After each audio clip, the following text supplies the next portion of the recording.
poor, এবং ধরুন কোনো একটা পেশেন্টের প্রগনোসিস আসলো, স্কেল করে আসলো আমার 80, মানে 10 থেকে আমরা 0 থেকে 100 অব্দি হচ্ছে কি আমরা নাম্বার দিয়ে থাকি, স্কোর করে থাকি,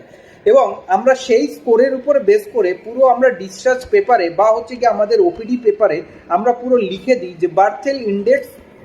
যে স্কোরটা পাই সেই স্কোরটা,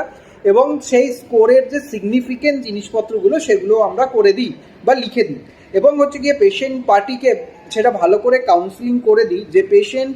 কেয়ার গিভার ছাড়া কিন্তু বাড়িতে একা চলাচল করতে পারবেন না,